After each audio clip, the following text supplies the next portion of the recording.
सभी दर्शकों को नमस्कार, जय श्री कृष्णा, प्रणाम। जन्म कुंडली में 11वें भाव का जो कारकत्व है वो कैसा होगा, और एकादश भाव भी इसे कहते हैं, लाभ का भाव भी कहते हैं, आमदनी का घर भी कहते हैं। आमदनी किस मार्ग से होगी, आमदनी का कारण क्या होगा, आमदनी होगी या नहीं होगी, इन सभी तथ्यों को लेकर के हम ये वीडियो आपको देने जा रहे हैं। ध्यानपूर्वक पूरा वीडियो ध्यान से देखिएगा। चलिए हम चलते हैं, एकादश भाव के कारकत्व को समझते हैं। ये है लाभ, आय, उन्नति, बड़ा भाई या बहन, दामाद, पुत्रवधू यानी बेटे की पत्नी, मां की आयु, महत्वाकांक्षा, मनोकामना पूर्ति, रोग से मुक्ति, चुनाव या मुकदमे में विजय आदि के बारे में बताता है कारकत्व 11वें भाव का। अब यहां से जानना हमें यह है कि 11वें भाव के कारकत्व पर लाभ प्राप्ति के योग कैसे बनते हैं। अब हम इसमें आपको 1 से लेकर के लाभ प्राप्ति के योग में 12 तथ्य देंगे। ध्यानपूर्वक 12 तथ्यों को समझिएगा। यदि एकादशेश एकादश भाव में स्वगृही हो, अपनी राशि का हो, अथवा एकादशेश उच्च राशिस्थ हो, नंबर 3, अथवा एकादशेश केंद्र या त्रिकोण भाव में हो, या फिर एकादशेश सूर्य के नवांश में हो, तो जातक बहुत लाभ प्राप्त करने वाला होता है। नंबर 5, अगर एकादशेश द्वितीय भाव में हो और द्वितीय केंद्र स्थान में हो और गुरु से युति करे तो यह सर्वाधिक लाभदायक योग कहा जाएगा।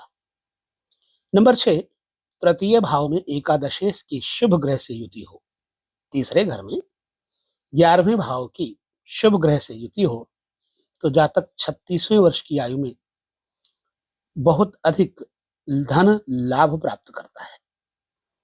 नंबर 7, एकादशेश केंद्र या त्रिकोण भाव में शुभ ग्रहों से युक्त हो, तो 40वें वर्ष में जातक श्रेष्ठ से श्रेष्ठ लाभ प्राप्त करता है।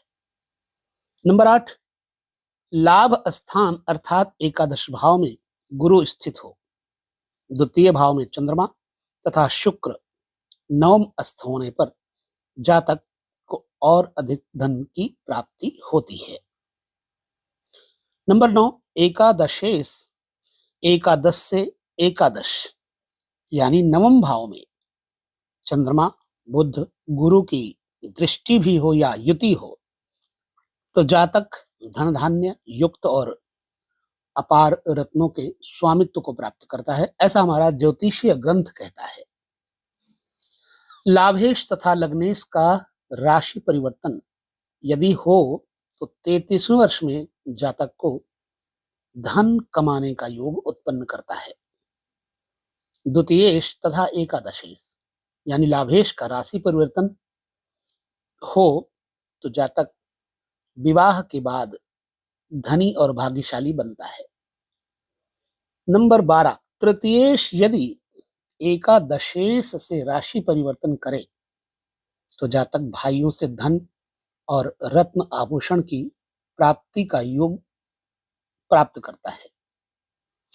अब लाभ प्राप्ति में बाधक योग भी देख लेते हैं।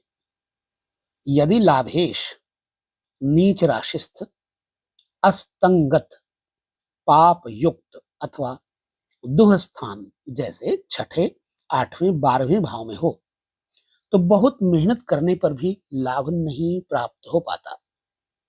अक्सर लाभ प्राप्ति में जातक को अनेक प्रकार की बाधाओं का सामना करना पड़ता है। एकादशेश के ऊपर विविध योगों के कैसे बिंदु बनते हैं यह भी देख लेते हैं। एकादश भाव में स्थित सभी ग्रह धन लाभ देने वाले होते हैं।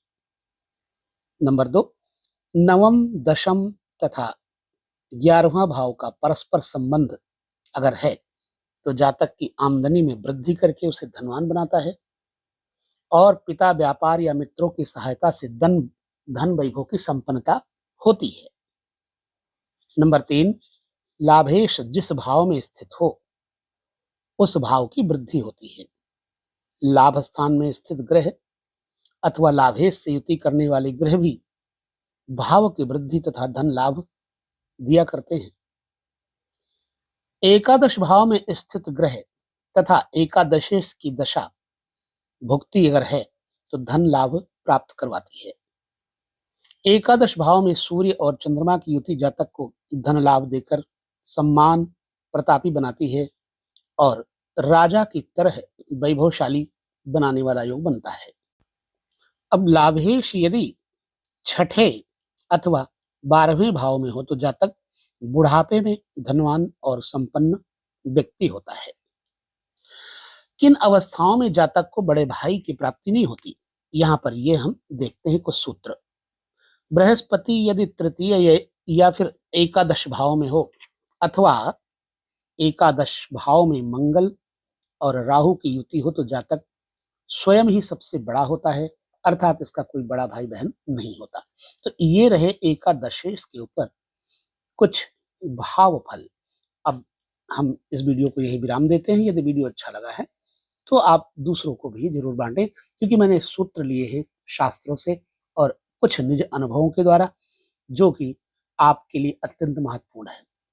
पुनः 12वें भाव पर चर्चा करेंगे अगले वीडियो में। तब तक नमस्कार, जय श्री कृष्ण, प्रणाम।